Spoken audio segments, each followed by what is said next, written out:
Hi, and thanks for logging on to the Daily DVAR HaLacha. And here's a brand new HaLacha 4 units for Sunday, the 12th day of December and the 8th day of Teves. 8th of Teves, that means you are 2 days away from the fast of the 10th of Teves, which we'll be telling you about a little bit more tomorrow and on Tuesday. But because of that, I want to just tell you an interesting fast day halacha, which could come up if you run into this unusual situation. Here it is.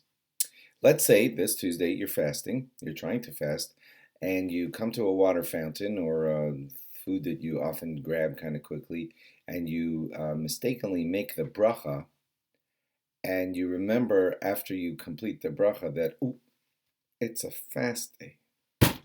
And I just said, Baruch atah Hashem Elokeinu melech haolam shehakol niyeh b'dvaro, preparing myself to take a drink. And before I take the drink, I remember, thank God, that it's a fast day and I'm not going to drink, but I just made a bracha of shehakol niyeh b'dvaro, and I don't want the bracha to be in vain. So you're in a no-win situation right there, right at that second. If you take a drink, then you're violating the fast. If you don't take a drink, then you're violating having said a bracha, levatala, a bracha for nothing.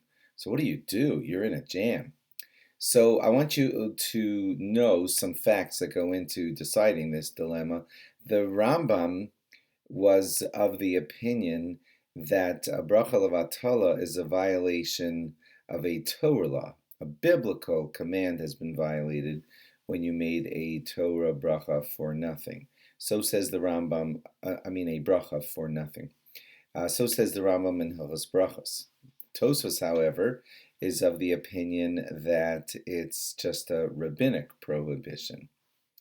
So now the Rambam often is the way that a lot of Sfardim will follow. So according to them, the prevalence would sort of be, I made a bracha, I don't want that bracha to be for nothing.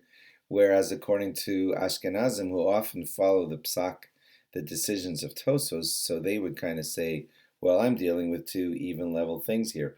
A bracha levatala is a rabbinic prohibition. Eating on a fast day is a rabbinic prohibition. So what should we do? So most of the poskim will tell Ashkenazim in this situation that shev va'al taseh, sitting back and doing nothing, will be the better of the two bad choices. In other words, if you want to go with trying to make the bracha not be for nothing, then you'd have to actively take a piece of food and put it in your mouth and eat on a fast day. That's an active jump into a bad situation.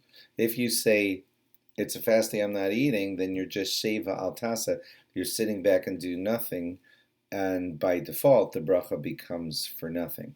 So sheva al tasa is the better choice. Sitting back and doing nothing, at least you're not actively violating anything other than in the past, like 10 seconds ago, you made a bracha for nothing, but now you'll just sit and say, I'm not going to do anything.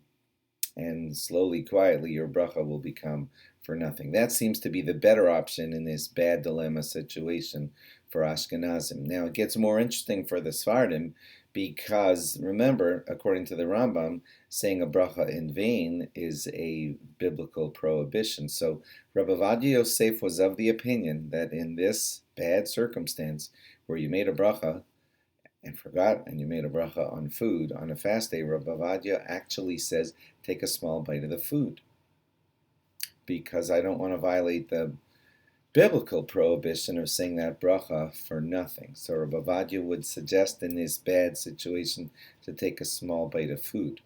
The Kaf HaChaim disagreed and lined up another number of poskim that were with him on this and said, no, we don't want to actively go and put a piece of food in our mouth on a fast day, and therefore the Kaf HaChaim leaned towards no, not eating in this bad dilemma situation.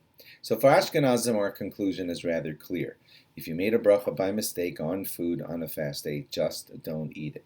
You could then say Baruch Shem Kavod Malchuso L'Olam Va'ed, which is what we always try to do if we think we've made a bracha for nothing. But Sfardim should be, well, you may have to check in advance, because you won't have time to check on this on the spur of the moment if it happens, and ask your Sephardic rabbi, if you follow Sephardic traditions, what would I do if this thing came up this Tuesday on a fast day? Hope that wasn't too complicated.